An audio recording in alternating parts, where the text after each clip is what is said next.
Hello guys, प्रतिभा academy में आप सभी का एक बार फिर से हार्दिक स्वागत है। पिछली वीडियो में हमने आपको पढ़ाया था कि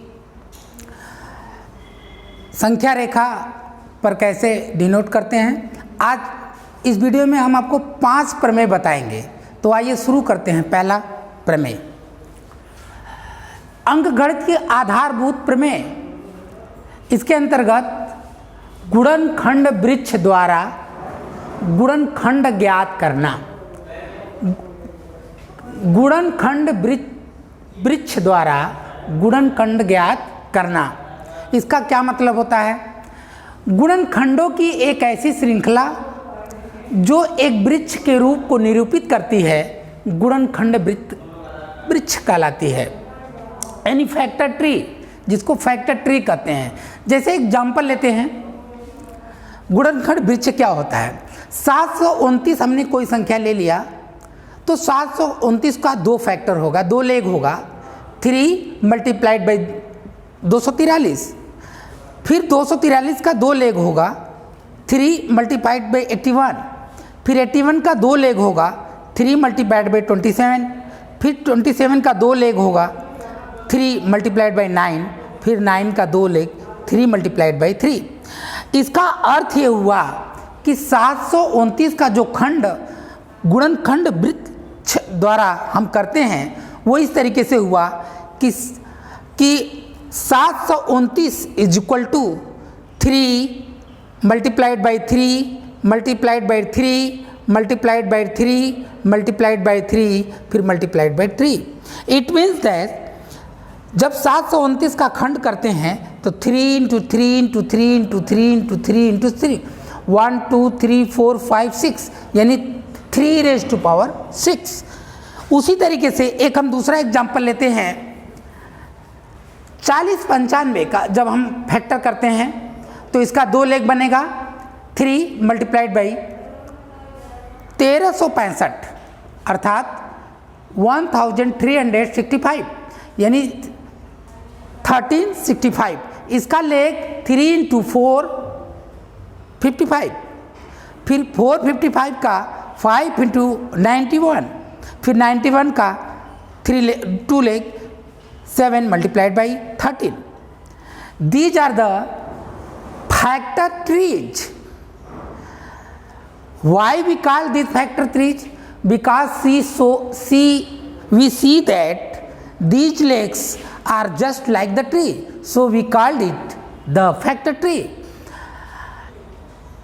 इसका खंड कैसे हुआ factor? That is 4095 is equal to 3 multiplied by 3 multiplied by 5 multiplied by 7 multiplied by 13।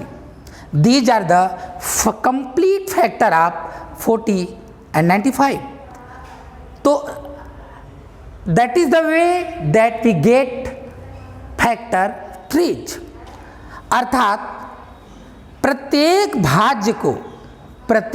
भाज्य जो भी कोई भाज्य संख्या होगी, प्रत्येक भाज्य को अभाज्य संख्याओं के घातों के गुणनफल के रूप में लिखा जा सकता है। इसी कारण इसे अंकगणित की आधारभूत प्रमेय कहते हैं और यह गुणनखंड वृक्ष कहलाती है। इसी कारण से हम इसे गुणनखंड वृक्ष कहते हैं, क्योंकि यह फैक्टर ट्रीज की तरह देखने में एक ट्री की तरह लग रहा है और इसे अंकगणित की आधारभूत प्रमेय कहते हैं, आधारभूत फंडामेंटल थ्योरम्स कहते हैं। अब नई आर्टिकल पर आते हैं। अभाज्य गुणनखंड विधि द्वारा HCF तथा LCF ज्ञात करना। अभाज्य गुणनखंड विधि द्वारा हम LCF HCF कई ढंग से ज्ञात करते हैं। पहला फैक्टर मेथड से, दूसरा डिवीजन मेथड से, तीसरा हम अभाज्य गुणनफल अर्थात इसे अंग्रेजी में कहेंगे to find HCF and LCF by prime factorisation method. HCF का फुल फॉर्म होता है highest common factor and LCM का फुल फॉर्म होता है लोवेस्ट कॉमन मल्टीपल। अर्थात इसमें रूल नंबर 1 क्या कहता है? दो या दो से अधिक संख्याओं का HCF, दो या दो से अधिक संख्याओं का HCF इज इक्वल टू संख्याओं में से प्रत्येक उभयनिष्ठ अभाज्य गुणनफल की सबसे छोटी घात का गुणनफल। साफ क्लियर है कैसे निकलेगा HCF?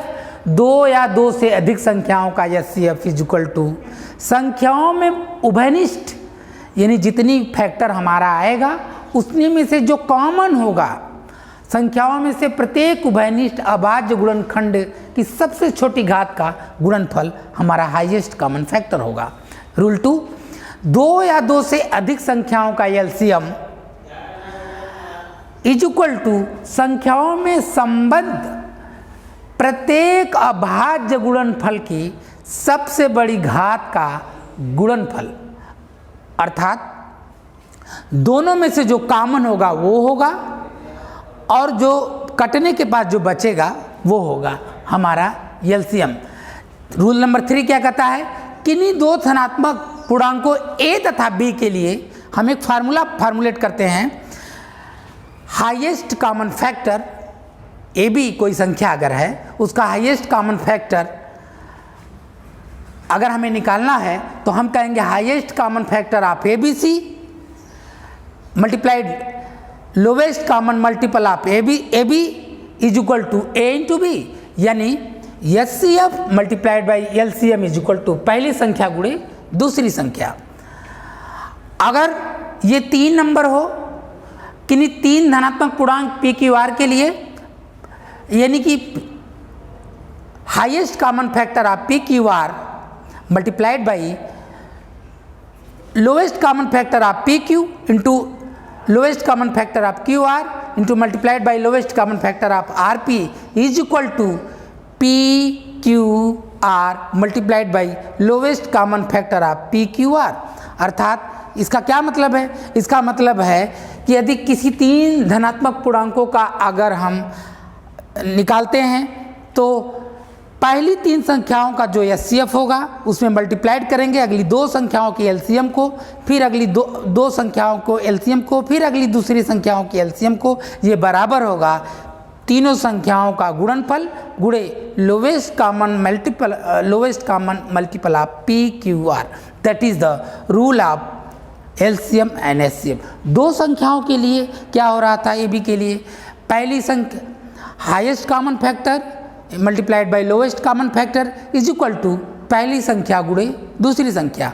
और 3 संख्याओं के लिए कभी नहीं होगा कि पहली 3 संख्याओं का HCF मल्टीप्लाइड बाई 2 संख्याओं का LCM is equal to PQR, ऐसा कभी नहीं होगा। इसीलिए मैंने यहाँ नोट लिखा कि फॉर 3 नंबर्स 2 संख्याओं का, तीनों संख्याओं का गुणनफल कभी बराबर नहीं होगा उसके हाईएस्ट कॉमन फैक्टर और उसके लोवेस्ट कॉमन फैक्टर के, कभी बराबर नहीं होगा।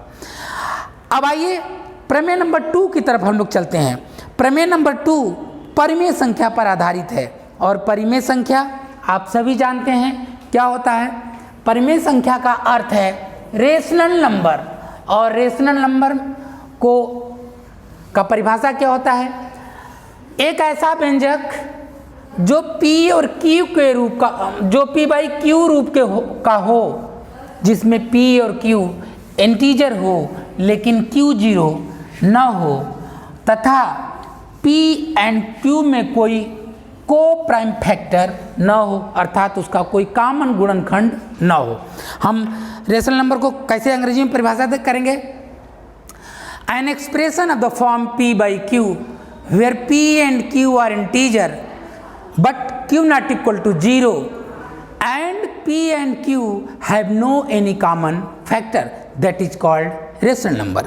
इसका अर्थ हुआ कि कोई संख्या P बटे Q रूप का हो जिसमें P Q इंटीजर हो लेकिन Q 0 न हो और P Q का कोई कॉमन गुणनखंड न हो, इसे हम कहेंगे रेशनल नंबर।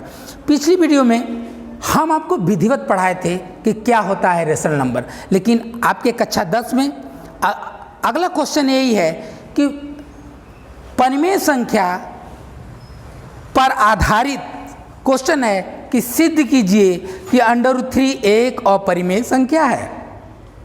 अपरिमेय संख्या को, इरेशनल नंबर को हम लोग विधिवत पिछली कक्षा में पढ़े थे और हम लोग विधिवत समझते हैं कि परिमेय क्या होता है और अपरिमेय क्या होता है। और √3 एक अपरिमेय संख्या है, लेकिन हमें सिद्ध करना है कि √3 इज एन इरेशनल नंबर। कहते कैसे कहेंगे? प्रूफ लेते हैं। 3 एक परिमेय, सपोज √3 इज इक्वल टू एक परिमेय संख्या,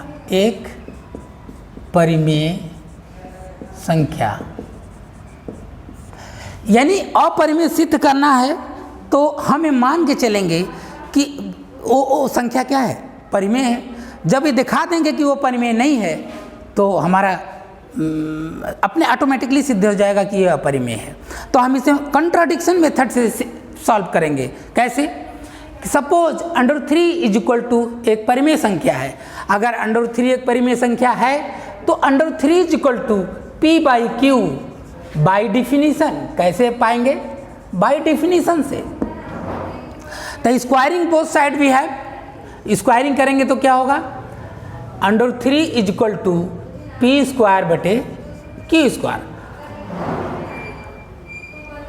इस स्क्वायरिंग करने पर, वर्ग करने पर 3 इज इक्वल टू p²/q², अर्थात p² is equal to 3q²। ये इक्वेशन नंबर 1 है। ये शो करता है कि अगर p में 3 से भाग दें तो q² होगा, अर्थात 3 p² को विभाजित करेगा,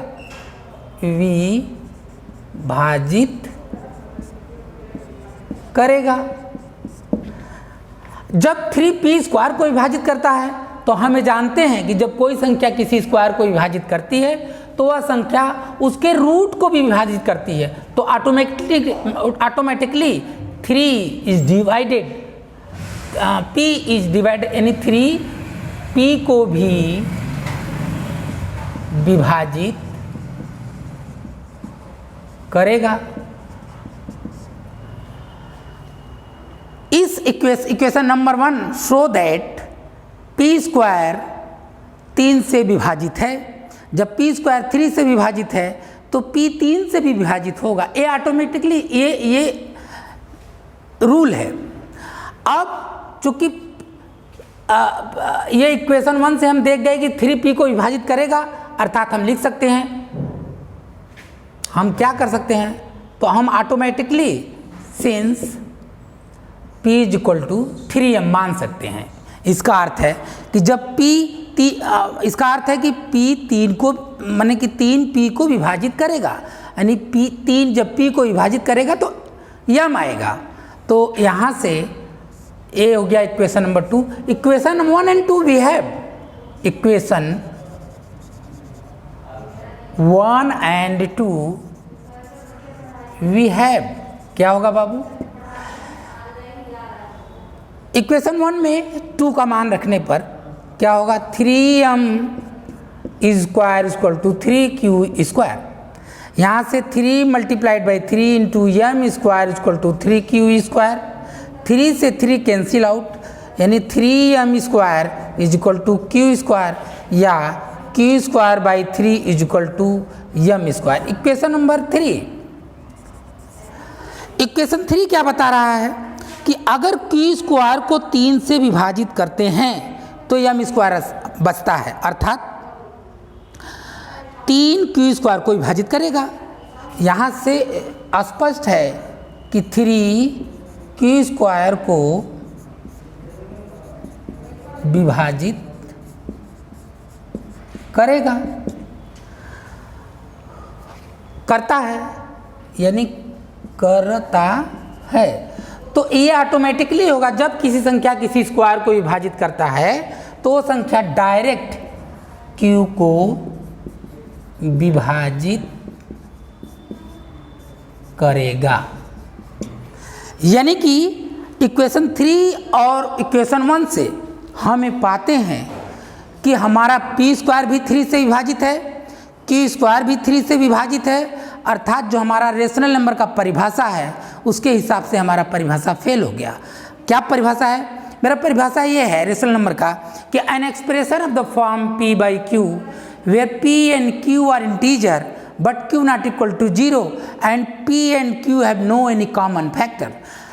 और इस नंबर 1 एंड नंबर 2 से हम पाते हैं कि p और q का एक कॉमन फैक्टर है जो 3 है, जो हमारी कल्पना के विपरीत है, अर्थात हमारी कल्पना गलत है। √3 एक परिमेय संख्या नहीं है, अर्थात ये क्या है? तो 1 एंड 3 से हम ऑटोमेटिकली कह सकते हैं कि √3 is an irrational number proved. अर्थात जब भी किसी अपरिमेय संख्या को सिद्ध करना होगा तो हम उसे कंट्राडिक्शन मेथड से सिद्ध करेंगे, वो अर्थात विरोधाभास मेथड से हम उसे लेके चलेंगे। कोई अपरिमेय संख्या है तो उसे परिमेय संख्या मान लेंगे, और परिमेय संख्या की परिभाषा वो अगर फॉलो नहीं करता तो हम कहेंगे वो संख्या परिमेय नहीं है, वो संख्या अपरिमेय है।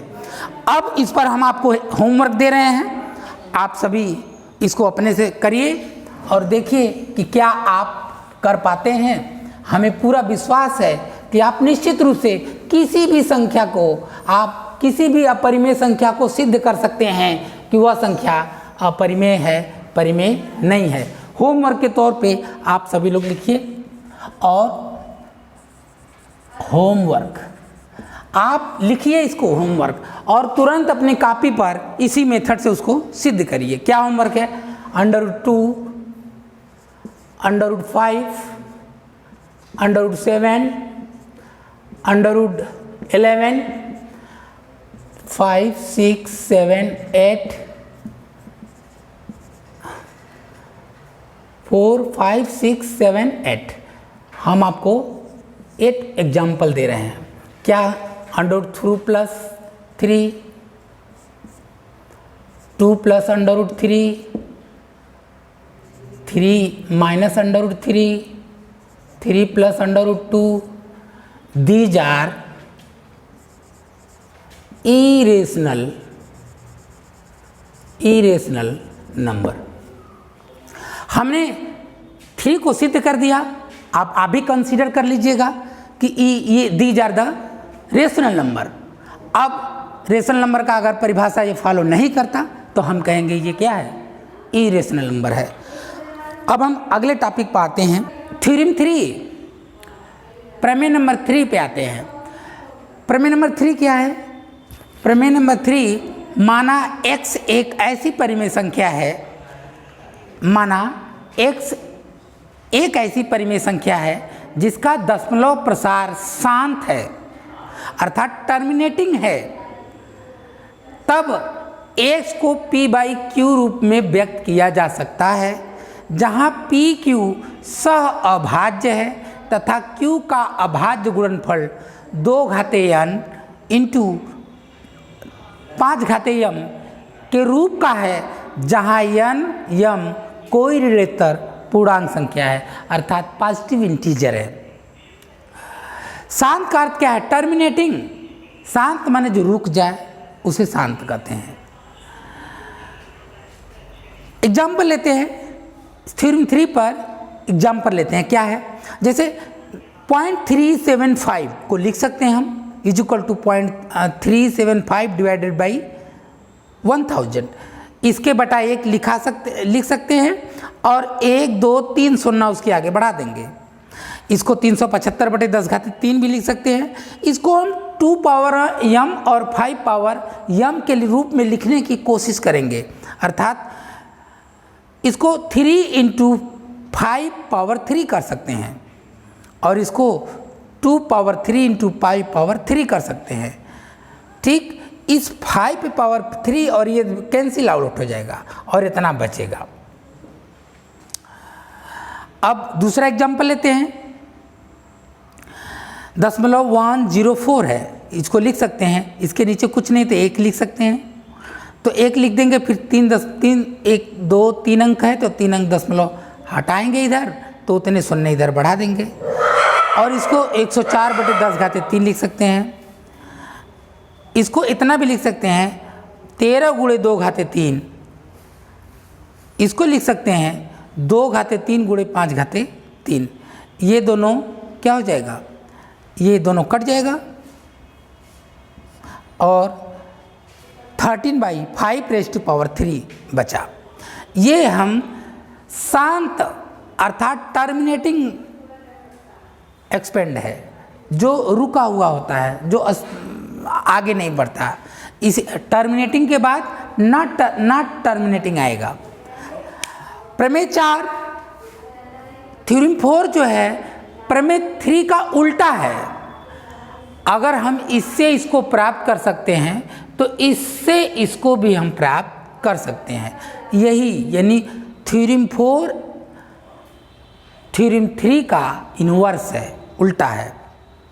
अर्थात माना x = p/q एक परिमेय संख्या ऐसी है कि q 2 घात n × 5 m के रूप का है, जहाँ n और m ऋणात्मक पूर्णांक है, तब x का दशमलव प्रसार शांत है। जैसे 8/3 को हम लिख सकते हैं 3/2 × 2 × 2 = 3/2³ = इसको हम 5³ से नीचे न्यूमरेटर डिनोमिनेटर में मल्टीप्लाइड करेंगे।